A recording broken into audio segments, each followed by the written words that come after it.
What's good, YouTube? We're back with another video. Today we'll be finishing the last part of this part of the series of the JJ Redick interviews. We got right here the final videos. It'll be 3 final videos of Paul George's interview, and yeah, we'll knock them out.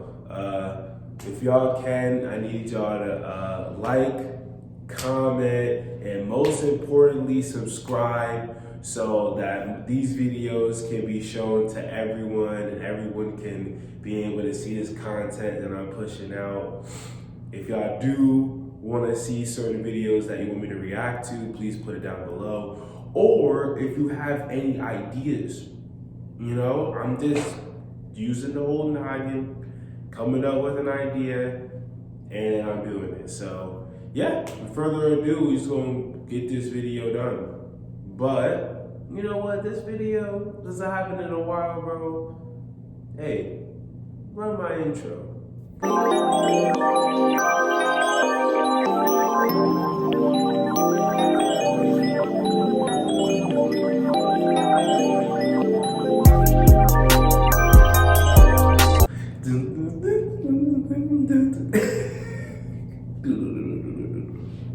Alright, okay. Let's get into this video. Yeah, you know, part of my job now, unfortunately, because I hate it, this is one of the things I hate is prognosticating, because I believe in sort of the organic nature of basketball, and it's very hard to make predictions because, to your point about practice, like teams tinker and teams figure it out, and some teams peak at the right time, some teams don't. Matchups really matter. But when I look at you guys with Kawhi, specifically because I played against him now 3 times in the playoffs. One time I was hurt, obviously, with Dallas, but 15 in San Antonio, LA, 19 Philly, Toronto, 21 Clippers, Dallas. His game 6 is one of the all-time performances that I've ever witnessed in my life. It's hard for me to say, like, oh yeah, the Clippers, you know, they're whatever, 33 and 29. They're not a title contender. No, well, Kawhi's got 2 Finals MVPs, you know? And so when you kind of look at your time with the Clippers, I want to go back. So 2020 was the bubble year. 2021, you guys make the Western Conference Finals, but Kawhi gets hurt in the Western Conference semifinals against the Utah Jazz. Kawhi's out 2022. And then this year, you're sitting in 5th place as of this recording. Where would you sort of assess where the Clippers are right now relative to the rest of the best teams in the NBA? I think, honestly, I think our record, you look at some teams and it's like, all right, their record doesn't indicate how good of a team they are. Like the Warriors. And I think that's the case for us. Like, we're a team that, like, all right, you put us in a 7-game series. Yeah, that's the thing about that's the thing. And his adjustments. That's like, the we're a thing. team that's going to come out that's the thing about in a playoff 7-game series when we're healthy. You know what I mean? Like, 7 game we'll make series the are adjustments. different. We got the personnel, we got the players that play and perform on the biggest stages. Like, we got proven winners on our side.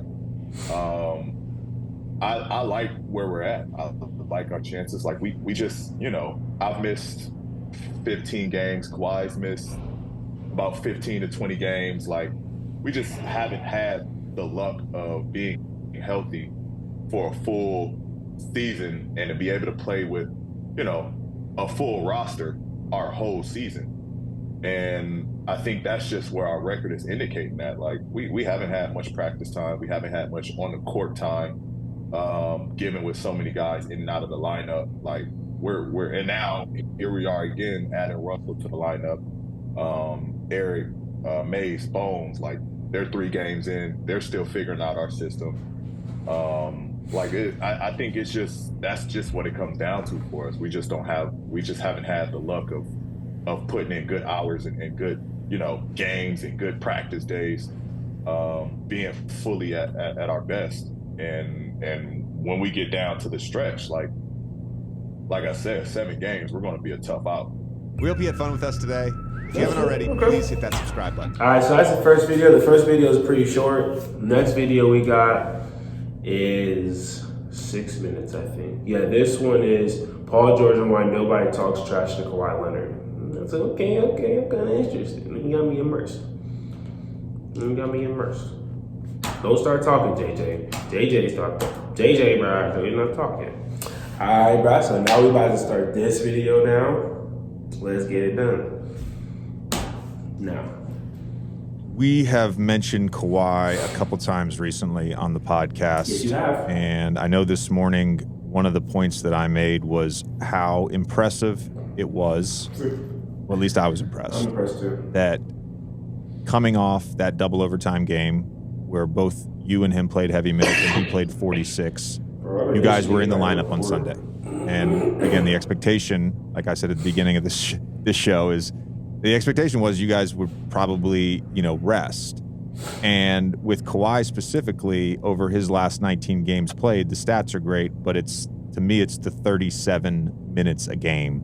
And you've been around him now. This is your 4th season together. Obviously, he was hurt for an entire season, but when he's at his best, like he has been in this stretch, people talk about him being a robot because of the personality he portrays in the media. That's true. But to me, he's almost like a surgeon. There's such a precision. There's no wasted movement. There's never any wasted dribble. What do you see as his teammate, someone who has guarded him as a competitor? What is Kawhi at his best? At his best, he is elite. Like, he's the best player on the floor when he's at his best. Like, there's no question on his game and his leadership. It's just crazy to watch him, like, on his practice days, his off days. Like, everything is a routine with Kawhi. Like, when they talk about Kobe and you hear stories about how MJ operated, it falls right in line with how Kawhi operates. Like, he'll go through a move and he'll make this basket 10 times. And then it's a progression from there. It's a counter from there. And then he'll go through that 10 times. And then it's a counter from there. And he'll go through that. Like, he'll go through about 5 or 6 counters just off of one move before he goes to another spot. Like, it's just crazy to watch him work and to watch him, work on his craft. And, when he's on the floor, it just gives you the ultimate confidence that, like, we got him on our side. You know what I mean? Like, a guy that is a pure bucket. He loves the moment. He doesn't shy away from the moment. He steps up in the biggest times. Even the slow start that he had, it was like, all right, we're good. He's getting good looks. He's getting good shots. Like, he's going to turn this game around at some point, and we're going to be in the game because of his shot making ability and his playmaking and, like, just his overall presence on the floor. I think that's another thing that doesn't get talked about is just his presence on the floor. Like, and people, you watch him match up against other people. It's just an ultimate respect when it comes to Kawhi. Like, they know what he's about. They know, that it's going to be a rough night.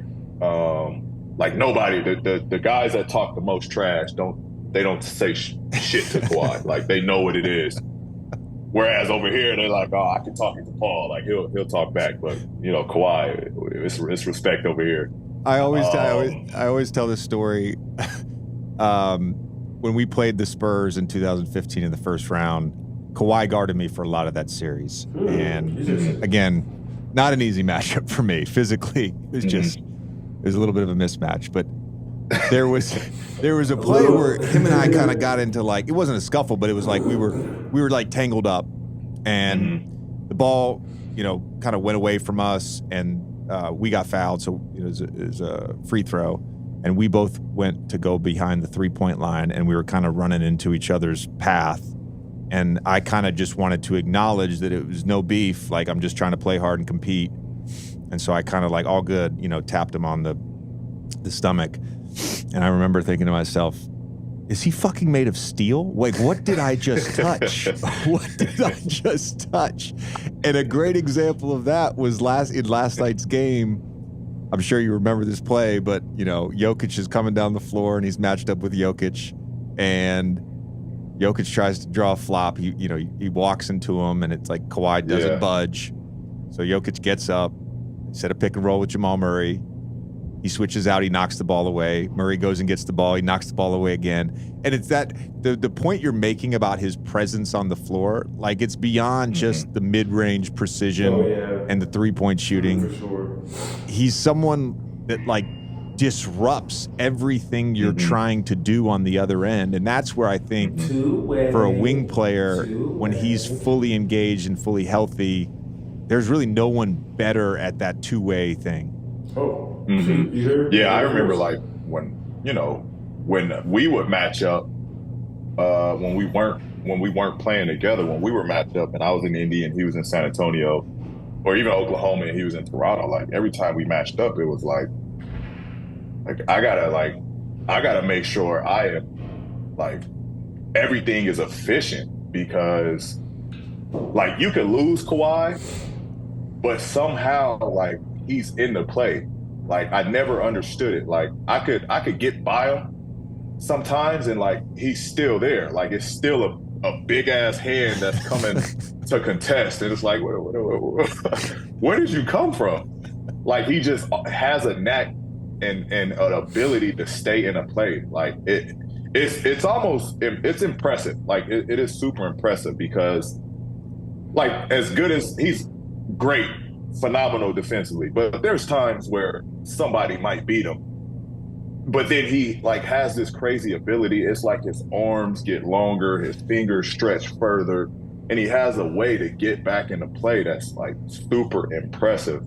It's like he just has this grip on the floor where he get anywhere and close anything off. It's crazy. It's crazy to watch. It is crazy to watch. We hope you had fun with us today. If you haven't already, please hit that subscribe button. So now we on the last video. We can get these Paul George interviews out the way. Then we can knock some other content out. I think that's the thing that I don't like about series is that like, I don't know, I like dropping like different type of content, and I feel like when you're in a series, like you have to keep dropping the same thing over and over again. But let me get by this ad real quick. Ad blocker, you like ad blocker. I'm gonna get LeBron and he gonna ad block you. Yes sir. Yes sir. Alright, let's get ready with this video now. Just because you and I have never talked about this, and obviously I've read articles about it, I can't let you go without asking about your injury, and I don't want to get into sort of the gruesomeness of it, but I'm very curious just about the recovery process, the mental toll. I was thinking about any injury I never had major injuries, but any injury I came back to was like really about just making small goals. Whether it was like a 3-week hamstring injury or a 6-month back injury, it was just about making small goals. But when you're coming back from something like that, the approach, and to your credit, you got hurt in August and you were playing by the end of the following season. Your approach to get back on the court, the taxing sort of mental side of that, what was that? Man, when people say give it your all, I gave it literally my all. When it happened, first it was just so much emotion involved, because I'm at the height of my career. I got a chance to play for my country. Just, finished playing against Bron. We took them to a tough, I think, 6 games. And I felt like one more year. And I truly felt like it was my time. One more year. We figured them out. I'm going to get better. I'm coming back with a ton of confidence from playing with the Olympic team. Like I really felt good about where I was at leading up to it. Then I get hurt, and then just the emotions of of the unknown. Like, will I ever play again? Will I be the same again?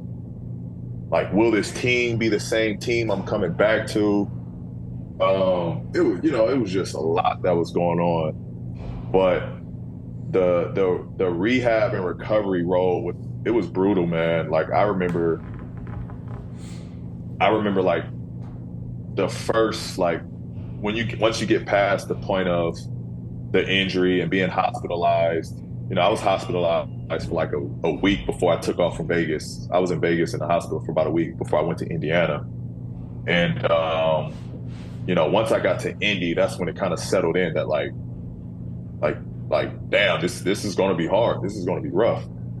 And I just remember, man, like some days I was just like don't like I just wanted to be shut off from the world. Like nobody reach out to me, nobody talk to me, nobody message me. Like I don't want to do treatment, I don't want to rehab. Like I remember telling the trainer some days, like, man, just leave me alone. Like let this thing heal, and when it heals, then we can start rehabbing. Like that's just it was the pain that I was going through that I've never been hurt or injured in my career up to this point. So it was just new to me. That's the worst. That's the hardest point. And like I literally just real have quick. Like I know, like obviously he broke his leg, but like it's a different feeling when you've never been injured before, and all of a sudden you're injured. Like you gotta do things you've never done before. Like it throws you off of your routine, kind of like.